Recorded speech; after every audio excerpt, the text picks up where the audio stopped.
The Oakland NAACP is questioning the recent mayoral election between candidates Lauren Taylor and Councilmember Shing Thao. The NAACP is demanding a recount because of the razor-thin margin of victory for Mayor-elect Councilmember Thao, who only won by 0.5% of the vote. The NAACP has several questions about the unusually high number of disqualified ballots and believes that a manual recount is the only way to determine why the votes were tossed out. Joining us right now is Dr. Allie Whitehurst, the Oakland NAACP Political Action Chair, and Seneca Scott, Oakland NAACP data expert. Glad to have both of you here. Seneca, I'll start with you. What is the data showing? First of all, how many ballots were tossed out? Hey, first of all, thank you for having us, Roland. I like your framing. This is how many ballots were tossed out. There were 3,096 of our Oakland neighbors who were overvotes. Now, the terminology is important because we're talking about ranked choice voting that introduces new complex terms in the system of voting that was supposed to help improve things. So an overvote means a mistake was made and they stopped counting that vote. And ranked choice voting means you have multiple choices. In this case, you had up to 5 choices between 10 candidates to rank in order for Oakland mayor. So the number of votes that were disqualified at some point in time where they didn't continue completely were 3,096 overvotes and between 300 to 400 missing signatures or mismatched signatures that we don't have the exact number because we only get the county-wide number and we have to extrapolate. So first of all, has any reason been given why they were tossed? Has the reason been given for what? Why those ballots were not counted? Yes. And was that? Go ahead. I'm sorry. That's what we're looking for. So here's the central question about overvotes. An overvote means a mistake was made. So I'm going to try to break it down in this example. I ran for Oakland mayor. My name is Seneca Scott. I got 6th place. So let's say you voted for Seneca in 1st place. Then you voted for Seneca again for 2nd place, and then you voted for Lauren Taylor for 3rd place.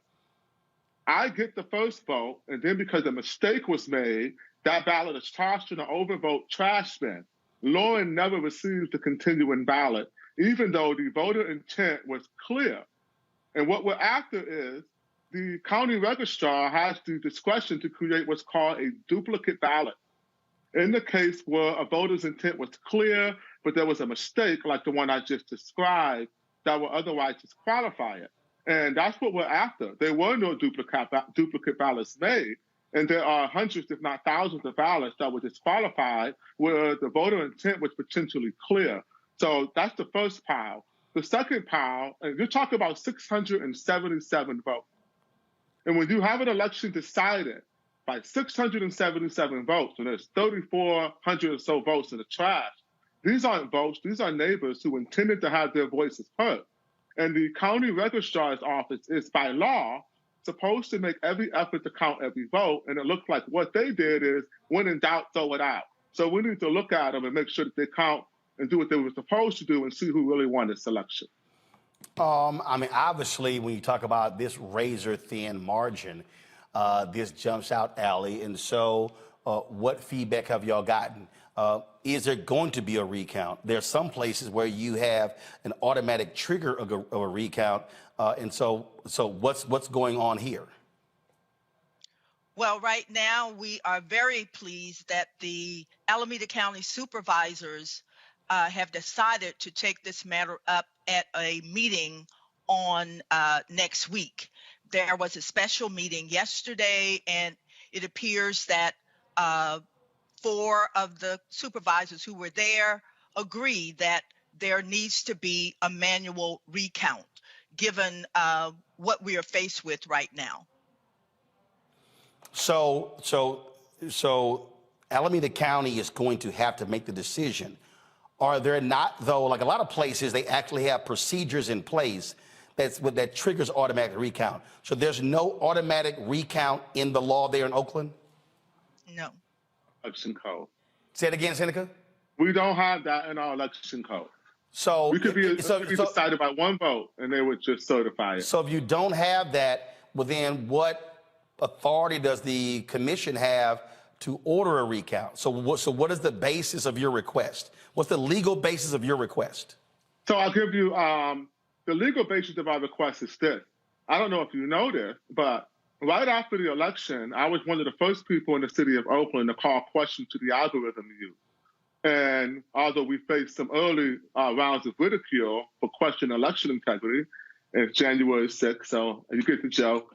But it turns out we were right, and there was, in fact, an algorithm error, and it overturned a school board election in which a black man was supposed to have won who was the incumbent, and he lost.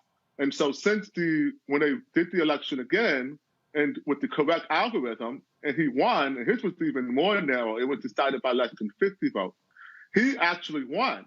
So now he has to sue to overturn a certified election to get his school board seat that he rightfully won, even though they certified the election with an algorithm error. So you can get how complex and how problematic this is in a place where we should have confidence in our democracy and our vote count. So the meeting is when next week? Tuesday. Tuesday, yes. So, Allie, if the commission goes against your request, is the Oakland NAACP planning to sue? We feel very confident that the supervisors will vote to move forward based on the discussions that were had yesterday.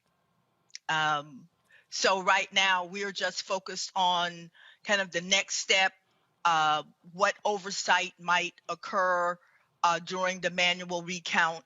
So we're just positive because, we've started this journey and that's where we are right now. Gotcha. All right, then. Well, we certainly will look to see what happens next Tuesday. Thank you. All right. Thanks a bunch. Matt, I want to go to you.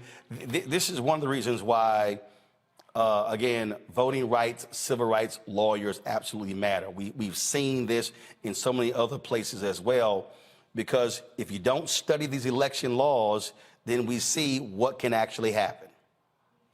Absolutely. And I think, that's a lot of the genesis behind several states and several political subdivisions using ranked choice voting, the idea that it increases democracy by allowing people to have more than one individual choice and just making it binary. And I think it's important for people to know the election laws, but also particularly to know the circumstances where the election administrators can discount ballots. Because I think that's really important. What Seneca was mentioning is, the intent of the voter can be obvious, but if they've got the autonomy to decide which ballots will be accepted and which will be discarded, and it's not along the lines of something that's very clearly statutory, then you could have a circumstance where an administrator who wants a certain outcome and it's right on the line can tip the balance. And that's not how it's supposed to work for the people. So it's very important for people to know the election laws, and it's important really to have more lawyers in this space, because as it relates to voting rights in particular, these are some of the most arcane, difficult laws to prosecute and some of the most difficult laws to understand, and they require some of the most difficult evidence to get together in terms of discrimination and intent and disparate impact. So it's very important that more lawyers get into this space so that the people's rights can be protected better. Kelly, real quick, there's also what happens when you look at some states where they allow for ballots to be corrected. Some other places allow for no correction. And in fact, in Texas, they actually passed a law where you couldn't even notify people if there was a mistake on their ballot. That shows you how we have these different laws in the country. About 30 seconds. I agree with Matt here, but also it goes back to your original in the previous segment of why your vote matters. Razor thin margins are because not enough people vote a lot of the time. But also when it comes to laws like this, you need to be proactive about it, and you need votes in order to be proactive about it. So it's a very cyclical thing going on, but I hope everything works out. All right, got to go to a quick break now. We come back. Today is the second anniversary of the insurrectionists trying to overthrow the government on January 6, 2021. Today, President Biden saluted heroes on that day. We'll show you what took place at the White House. Don't forget, download the Black Star Network app, Apple phone, Apple TV, Android TV, Roku, Amazon Fire TV, Xbox One, Samsung Smart TV. Support us by joining our Bring the Funk fan club. Your dollars make it possible.